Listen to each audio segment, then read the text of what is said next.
Vous savez, docteur, j'ai rencontré tellement d'hommes de plus de 50 ans, et la plupart d'entre eux pensent que des choses comme uriner plusieurs fois la nuit, le jet faible ou l'urine qui tombe, goutte à goutte, ne sont qu'une histoire de vieillesse. Mais en réalité, derrière tout ça, il y a une autre histoire, plus silencieuse et que l'on néglige très facilement. Je suis le docteur Sophie Lefebvre, médecin endocrinologue spécialisée en santé masculine avec plus de 15 ans d'expérience auprès d'hommes qui luttent avec la fatigue, la baisse de testostérone et la diminution de leur fonction sexuelle. Et même moi, je n'aurais jamais imaginé qu'une simple mauvaise habitude de boire de l'eau puisse faire grossir la prostate d'une personne jour après jour. Ce qui est important, c'est que la façon dont vous buvez de l'eau chaque jour influence directement votre prostate, beaucoup plus que vous ne le pensez. Ce n'est ni un médicament, ni une opération. C'est juste le moment où vous buvez votre eau. Ça a l'air simple, mais si vous le faites mal, la prostate subit sans cesse de la pression, de l'inflammation, puis elle gonfle. Je pose souvent une question très simple à mes patients. Est-ce qu'il vous arrive de vous réveiller la nuit 2 ou 3 fois juste pour aller aux toilettes? Ou bien, parfois, vous êtes devant la cuvette et le jet devient de plus en plus faible? L'urine tombe goutte à goutte? Plus vous forcez, plus vous êtes épuisé? Si c'est votre cas, vous aurez envie d'écouter la vidéo jusqu'au bout, car la partie la plus importante pour vous se trouve dans la suite. Ne partez pas, sinon vous risquez de manquer des choses qui peuvent déjà vous aider à mieux dormir dès cette semaine. Une fois, un monsieur d'environ 68 ans est venu me voir, le visage marqué par la fatigue, parce qu'il se levait pour uriner 4 à 5 fois par nuit. Je lui ai demandé pour ses médicaments. Il m'a dit qu'il n'en prenait pas. Je lui ai demandé comment se passait sa journée. Il m'a répondu « normal ». Mais quand je lui ai demandé à quel moment il buvait de l'eau, là, il a été surpris. Il m'a dit que le soir, devant la télé, quand il avait soif, il buvait 2 ou 3 verres d'un coup. Alors ce n'était pas étonnant que sa vessie, et même sa prostate, soient obligées de tenir le choc toute la nuit. Après avoir simplement ajusté ses horaires pour boire de l'eau, au bout de 3 semaines à peine, il est revenu me voir avec un grand sourire. « Docteur, cette nuit, je ne me suis levé qu'une seule fois. » Des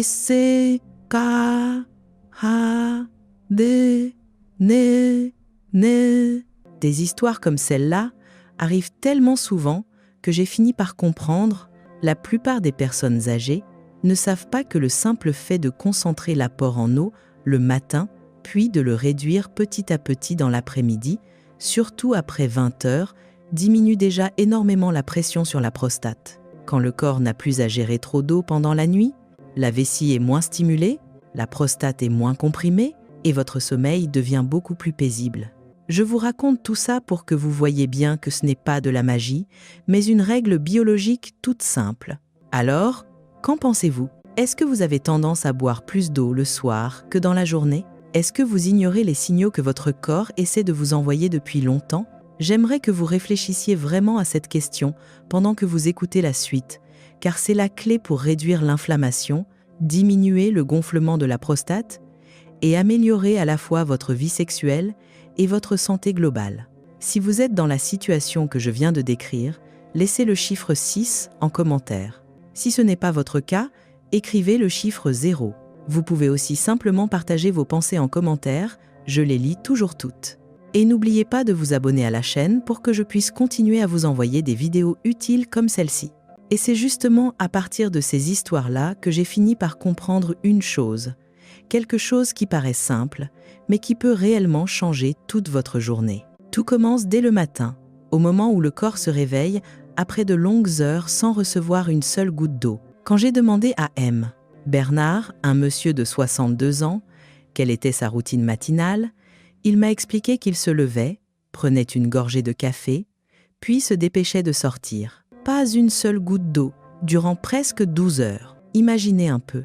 Son urine devenait concentrée, sa vessie constamment irritée, et sa prostate subissait une pression comparable à un ressort toujours comprimé. C'est pour cela qu'il se levait 4 fois, parfois 5 fois par nuit, espérant simplement que le jet d'urine devienne un peu plus fort. Quand je lui ai expliqué que boire 250 ml d'eau tiède au réveil revient à réouvrir tout doucement le courant du système, à réveiller le corps avec douceur au lieu de le brusquer avec du café, il a décidé d'essayer. Rien d'extraordinaire, juste un verre d'eau tiède. Mais seulement une semaine plus tard, il est revenu me voir en me disant « Je n'en reviens pas, cette nuit je ne me suis levé que 2 fois et j'ai uriné beaucoup plus facilement. Nintie mebo que skelo. » L'eau tiède dilue l'urine, réduit l'irritation de la vessie et soulage la pression sur la prostate. Le corps, en quelque sorte, se décompresse après une longue nuit. Et c'est ici que se trouve l'essentiel, docteur. Ce n'est pas le verre d'eau en soi qui résout tous les problèmes. C'est le moment où vous le buvez qui change tout. En le faisant le matin, vous aidez votre corps à démarrer dans le bon rythme, vous réduisez les tensions dans le bas-ventre pour le reste de la journée. Et lorsque ces pressions silencieuses diminuent, vos nuits deviennent naturellement plus paisibles.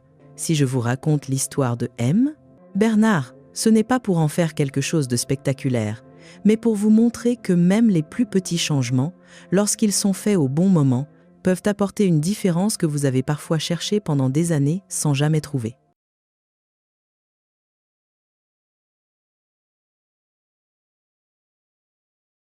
Et à partir de cette simple habitude du matin, j'aimerais maintenant vous mener vers quelque chose d'encore plus important, quelque chose qui se produit toute la journée, sans que beaucoup d'hommes ne s'en rendent compte. Il s'agit de se retenir d'uriner.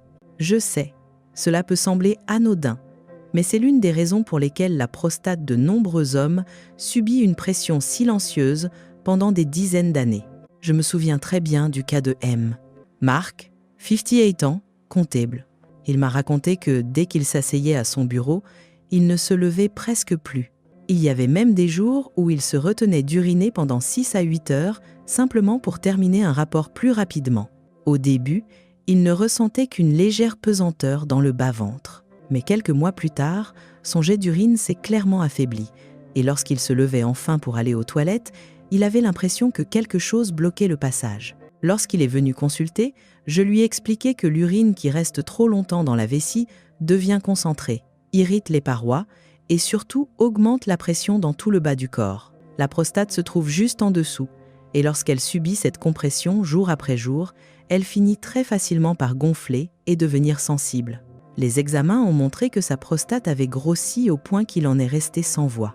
Et le plus triste, c'est que tout avait commencé par cette habitude de forcer son corps à supporter ce qu'il n'aurait jamais dû supporter.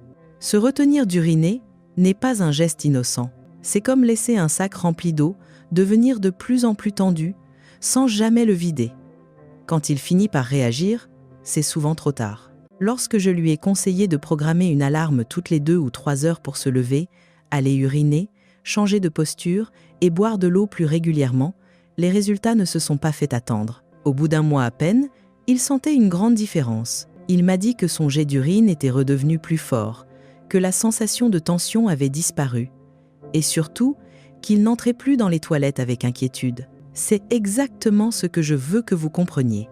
Le changement ne se trouve pas dans quelque chose de compliqué. Il se trouve dans ces petits instants de la journée que vous laissez souvent filer sans y penser. Continuez à écouter la suite, car ce qui vient maintenant est encore plus important, cela vous aidera à réduire la pression dans le bas-ventre et à améliorer vos nuits de manière tout à fait naturelle. Et puis, il y a une habitude qui semble totalement inoffensive, mais qui perturbe le sommeil de très nombreuses personnes. Boire de l'eau trop tard le soir. J'ai rencontré un nombre incalculable de patients qui se plaignaient de devoir se lever 2 ou 3 fois chaque nuit, parfois plus, sans jamais comprendre pourquoi leur corps ne restait pas tranquille. Quand je leur demandais à quel moment ils buvaient de l'eau, près de 8 sur 10 me répondaient la même chose. Ils ont souvent soif le soir, surtout en regardant la télévision, et gardent presque toujours un verre d'eau à portée de main. Laurent en est un exemple typique. Un homme un peu plus de 60 ans, robuste, mais constamment épuisé à cause du manque de sommeil. Il m'a raconté que, dès qu'il s'allongeait, il ressentait l'envie d'uriner, puis se réveillait encore plusieurs fois après cela. Quand je lui ai demandé à quelle heure il buvait, il a souri et m'a dit « J'ai l'habitude de boire un grand verre d'eau avant de dormir, comme ça je n'ai pas soif pendant la nuit. » Nelly deux. Et c'est précisément cette habitude qui fragmentait complètement son sommeil, obligeant sa vessie à travailler sans relâche toute la nuit. Quand on boit de l'eau après 20 heures, les reins doivent continuer à filtrer. La vessie doit remplir son rôle et toute la région du bas-ventre reste sous pression. Chez les hommes qui ont une prostate sensible ou légèrement hypertrophiée, même une petite quantité d'eau suffit à déclencher l'envie d'uriner, même si la vessie n'est pas pleine. C'est pour cela que beaucoup ont l'impression d'uriner très peu à chaque fois, mais doivent se lever sans cesse. Lorsque j'ai conseillé à M. Laurent d'appliquer la règle des 2 heures, c'est-à-dire arrêter de boire après 20 heures, le changement a été rapide. Au bout d'une semaine seulement, il est revenu avec un sourire soulagé, me disant que le nombre de réveils nocturnes avait presque diminué de moitié. Et ce sommeil plus profond lui permettait de passer des journées bien plus légères et agréables. Ce qui est essentiel, c'est que le corps a besoin de tranquillité la nuit, non seulement pour se reposer, mais aussi pour permettre aux organes du bas-ventre de se relâcher. Lorsque l'activité de la vessie diminue, la prostate est moins stimulée, elle aussi, ce qui vous aide à mieux dormir, sans aucune méthode compliquée. Et lorsque vous commencez à maîtriser votre consommation d'eau le soir, votre corps retrouve peu à peu son rythme biologique naturel, un rythme qui avait été bouleversé pendant des années par de petites habitudes que l'on croyait sans importance. Je me souviens encore du cas de M. Didier, chauffeur de taxi à Lyon. Son travail se terminait souvent tard, vers 9 heures du soir, et une fois rentré chez lui, il avait l'habitude de boire 2 grands verres d'eau d'un coup, la gorge sèche, après toute une journée, à parler avec les clients. Il pensait, au début, qu'absorber beaucoup d'eau le soir serait bénéfique, que cela aiderait son corps à se purifier après le travail. Mais chaque nuit, il devait se lever 4 fois, parfois 5, et à chaque passage aux toilettes, il soupirait en voyant que son jet était très faible, alors que l'envie d'uriner, elle, était insistante et presque douloureuse. Lors de sa consultation, je ne lui ai posé qu'une question très simple. Seriez-vous capable de déplacer cette quantité d'eau vers l'après-midi? Billy et Nice, Manson. Il a été surpris, il n'avait jamais imaginé que le problème pouvait être aussi simple. Il a essayé pendant 2 semaines, en réduisant progressivement l'eau après 20 heures, et c'est lui-même qui m'a dit que son sommeil avait complètement changé. Il ne se levait plus qu'une seule fois par nuit, et certaines nuits, il dormait d'une traite jusqu'au matin, quelque chose qu'il croyait perdu à jamais. Des cas comme celui-là m'ont montré une chose très claire. La vessie et la prostate n'ont pas toujours besoin de solutions compliquées. Elles ont souvent simplement besoin qu'on respecte leur propre rythme biologique. Le soir, le corps cherche naturellement le calme pour se reposer. Mais si l'on continue à lui ajouter de l'eau, il est obligé de travailler, obligé d'envoyer des signaux au cerveau, et c'est ainsi que le sommeil se fragmente. En réduisant l'eau le soir, surtout après 20 heures, non seulement la vessie se détend, mais la prostate est beaucoup moins stimulée. Et ce sont justement ces petits ajustements, presque invisibles, qui créent de grands changements dans votre vie. Un sommeil plus profond, un réveil plus léger et une journée beaucoup plus agréable. Ce qui est intéressant, c'est que lorsque vous commencez à mieux dormir grâce au fait de ne plus boire trop tard, votre corps rééquilibre de lui-même de nombreuses fonctions qui étaient auparavant perturbées. Je l'ai observé très clairement chez M. Henri, un monsieur de 70 ans, mince mais constamment tendu à cause d'un manque de sommeil qui durait depuis des années. Il m'a raconté que chaque matin, il se réveillait avec une lourdeur dans tout le corps et comme une pression dans le bas-ventre qui le gênait toute la journée. Mais il m'a suffi de l'interroger sur sa routine du soir pour comprendre la cause. Il avait l'habitude de boire une tisane vers 9 heures du soir pour se détendre. Il ne se doutait pas que même sans caféine, cette quantité d'eau suffisait largement à faire travailler sa vessie toute la nuit. Quand je lui ai expliqué que la véritable détente ne se trouvait pas dans une tisane tardive, mais dans un sommeil continu et ininterrompu, il a accepté d'essayer un changement. Il a déplacé sa tisane à 10 à 8 heures, et après 20 heures, il ne prenait qu'une petite gorgée d'eau uniquement si sa bouche était sèche. 2 semaines plus tard, il est revenu avec un visage complètement différent, léger, détendu, lumineux. Il m'a dit qu'il n'avait plus cette sensation de pression dans le bas-ventre au réveil, et ce qui le rendait le plus heureux, c'était qu'il parvenait désormais à dormir 4 ou 5 heures d'affilée, un luxe qu'il n'avait plus connu depuis des années. Ces petits ajustements ont un pouvoir bien plus grand que vous ne l'imaginez. Quand la vessie peut réellement se reposer au bon moment, les signaux erronés envoyés au cerveau diminuent. La prostate, souvent sensible et facilement irritée lorsque l'eau est consommée au mauvais moment, devient plus calme elle aussi. Je veux que vous compreniez que notre objectif ne se limite pas à réduire le nombre de réveils nocturnes. Nous voulons rendre à votre corps la tranquillité qu'il mérite. Et cette tranquillité commence par de toutes petites décisions, des décisions que vous pouvez prendre dès aujourd'hui. Vous voyez ? Tout au long de ce parcours, nous n'avons jamais parlé de méthodes compliquées, ni de choses dépassant les capacités naturelles du corps. Nous avons simplement ajusté de petites habitudes, mais ce sont justement ces petites habitudes qui déterminent la manière dont votre prostate fonctionne chaque jour. Boire de l'eau le matin pour réveiller doucement le système urinaire, ne pas se retenir trop longtemps, arrêter l'eau trop tard le soir, tout cela vise à ramener le corps dans le rythme pour lequel il a été conçu. Ce qui compte le plus, docteur, c'est que votre corps vous envoie toujours des signaux très clairs.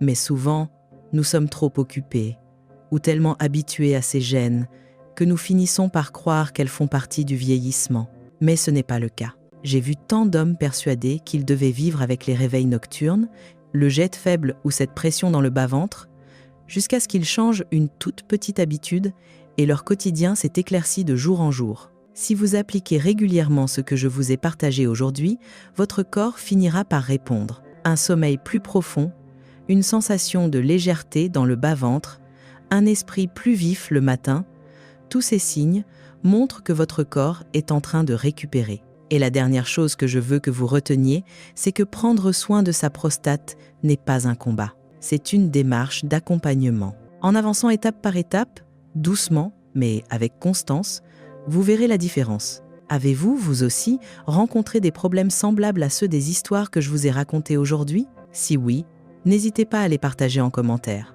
Et n'oubliez pas de vous abonner à la chaîne pour que je puisse continuer à vous accompagner et à vous proposer les meilleurs contenus pour votre santé.